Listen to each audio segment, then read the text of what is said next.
At the National Geographic Society, we explore our changing planet and enable millions to better understand it. And we've been doing it for more than a century. We have an epic story that is far from finished. But to understand where we're going, we must first explore where we began. It all started with an invitation. On a cold winter night in Washington, D.C., our 33 founders came together. They're geologists and cartographers, bankers and lawyers, naturalists and military leaders. But they all believe that science and a heightened understanding of our world has the power to change it for the better. It's a time when large areas of the planet are still uncharted, and ventures into the unknown require resources and a platform of support. Even without a staff or headquarters, our newborn society offers just that. And it isn't long before explorers keen to share their adventures join in.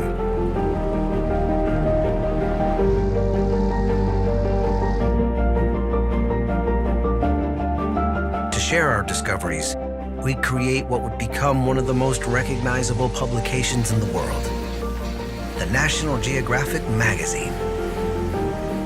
The very first issue is sent to a roster of just 200 members. And from there, our society takes off.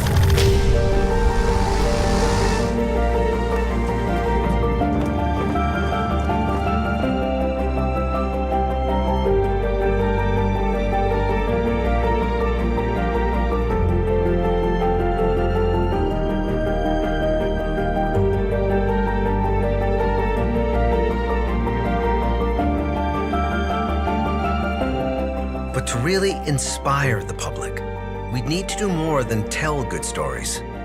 Photography, our editors realize, would be the way to truly show people the world. And the more innovative we could be, the better.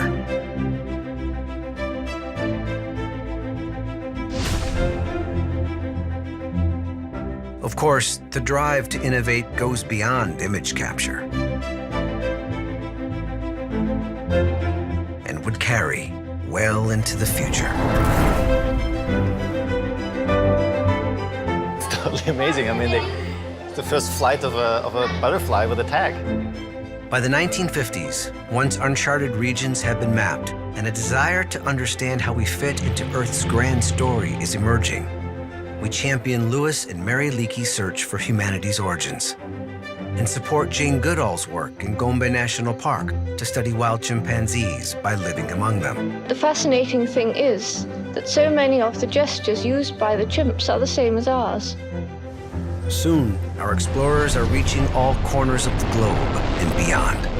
Astronaut John Glenn carries our geographic flag into space in 1962.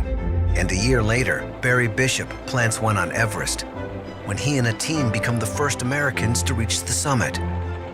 Then, with film from the expedition, we create and air our very first television special. This is Everest, summit of the world.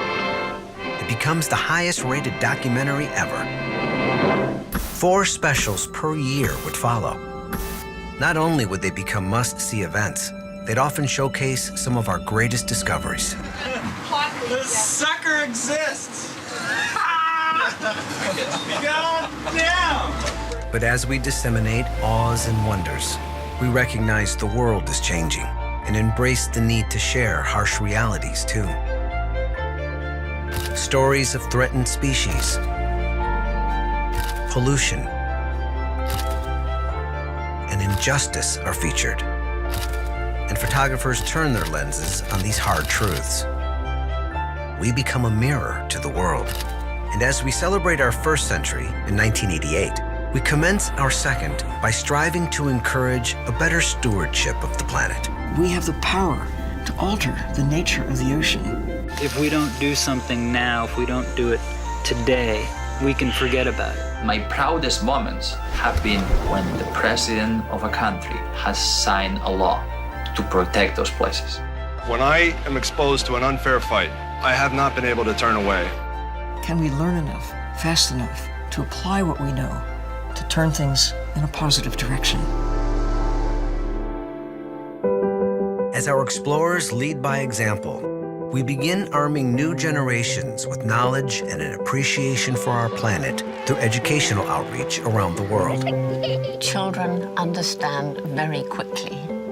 I think that young people, by and large, get the message that every individual can make a difference every day. We were watching the video, and then when it was over, he walked in the door. With the world in a constant state of change, we make it our responsibility to explore and understand that change and share new findings as widely as possible. By 1995, our magazine goes international. Within a year, our first website is created. Soon after, National Geographic channels launch internationally and in the US. Within a decade, we're reaching hundreds of millions of people across the globe and have now sponsored more than 13,000 scientific research, conservation, and exploration projects. It seems the vision of our 33 founders has been more than realized. But that's no reason to rest. Being satisfied has never been part of our DNA.